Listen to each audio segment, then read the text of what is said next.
کیونکہ ہم جو ہے ہمارا جو آرمی ہے ماشاءاللہ اچھا کام کر رہے ہیں، اور جو دہشت گرد ہے ان کی خلاف آپریشنیں ہو رہی ہے۔ آپ دیکھ رہے ہو کل پرسوں جو بلوچستان میں جو واقعہ ہوا ہے ان کی خلاف انہوں نے بہت اچھا اقدام کی ہے، تو ہم ہمیشہ پاک آرمی کے ساتھ کھڑے اور کھڑے رہیں گے انشاءاللہ۔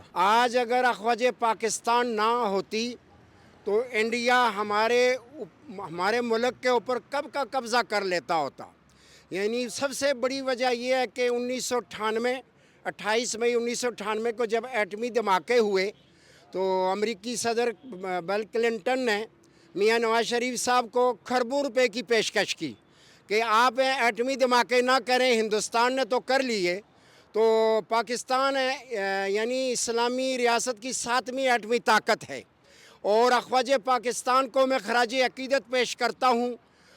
یعنی میں امت مسلمہ اور بالخصوص پاکستان کی 26 کروڑ عوام کو مخاطب کرتے ہوئے یہ پیغام دینے چاہتا ہوں کہ اگر افواج پاکستان ہے تو پاکستان ہے۔ شہداء کے خاندانوں کی ذمہ داری کون لے گا؟ شہداء کے خاندانوں کی ذمہ داری حکومت پاکستان کو لینی چاہیے، کیونکہ آج جتنی سردی میں ہم لوگ گھروں میں بیٹھے ہیں، ہمارے نوجوان بارڈرز پہ وہ اتنی سردی میں وہاں پہ جنگیں لڑ رہے ہیں، وہ طالبانوں کے خلاف بھی لڑ رہے ہیں، انڈیا کے خلاف بھی لڑ رہے ہیں۔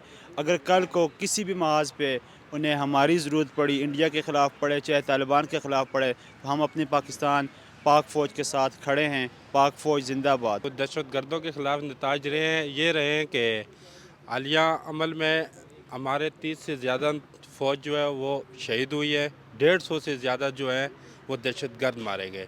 اس کے علاوہ اگر ہم ادھر شہروں میں اپنے گاؤں میں اگر پرسکون سے نیند سے سو رہے ہیں تو اس کی وجہ یہ ہماری پاک فوج ہے۔ وہ بارڈر پہ برف باری ہے، چاہے جو بھی مسئلہ ہے وہ ادھر ہماری نگرانی کر رہے ہیں۔ اللہ کے حکم سے ہمارے جنرل آصف منیر جو ہیں ان کی نگرانی میں اگر آج چین کی نیند سے سو رہے ہیں تو ان کی وجہ سے۔ پاک فوج زندہ باد، پاکستان زندہ باد۔